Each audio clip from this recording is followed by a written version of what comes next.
Hi, today I would like to shed some light on numerology. I've been practicing numerology for more than 20 years, and recently many clients have remarked on how accurate the numerology is to help them in their lives, and I wanted to bring some perspective on it.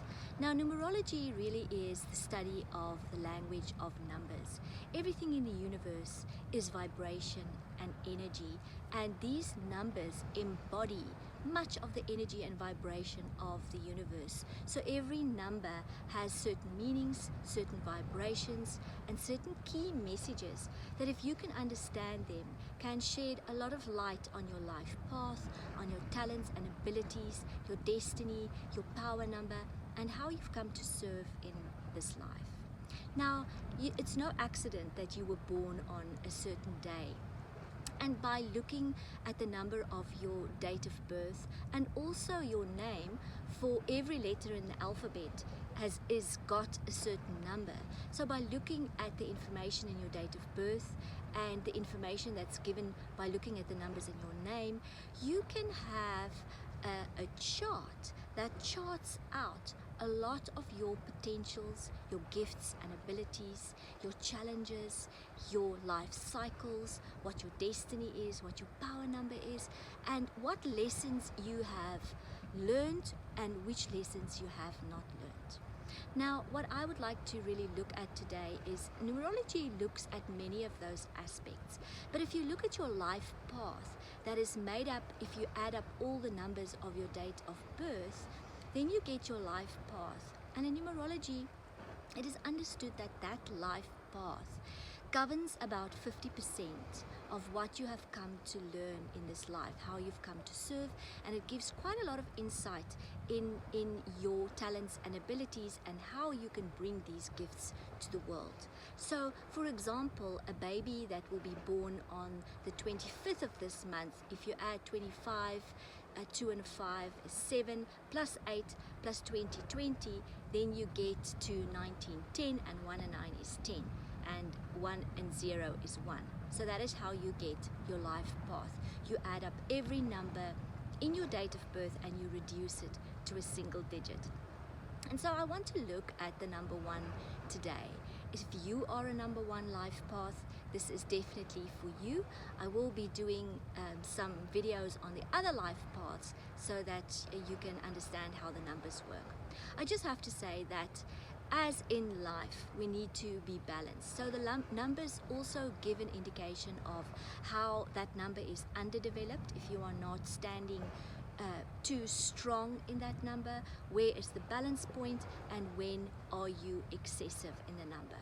So that will be your challenge, to try and be balanced in how you live out the energy and frequency of a number.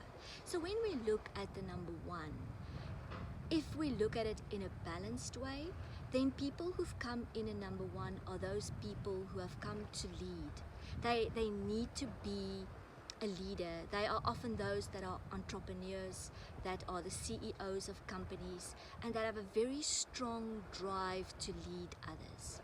They are very creative.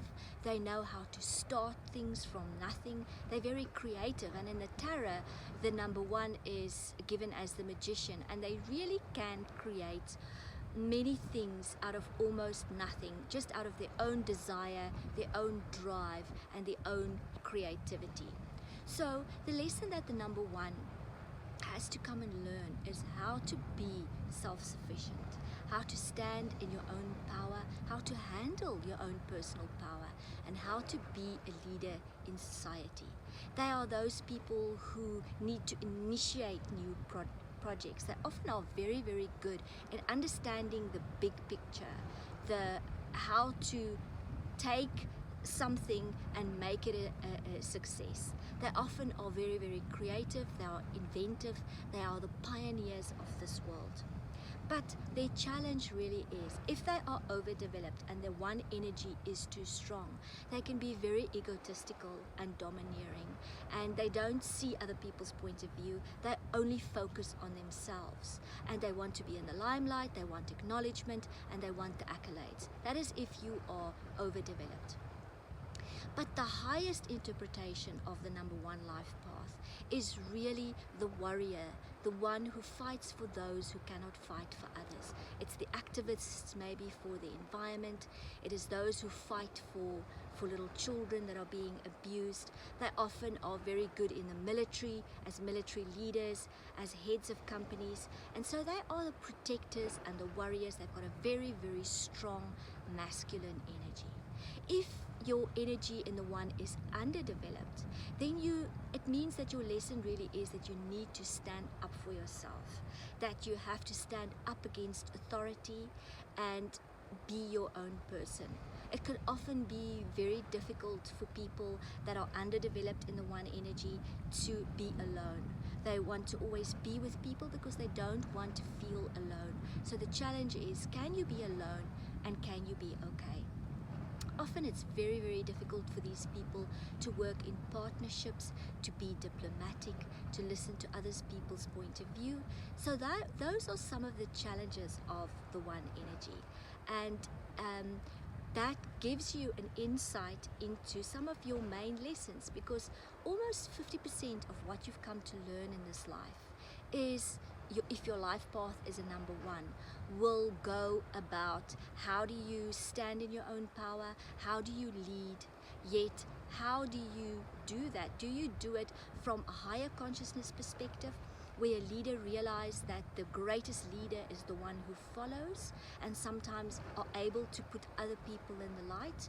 Or are you a very third dimensional leader who wants to dominate other people and take all the credit and the money for yourself and not share?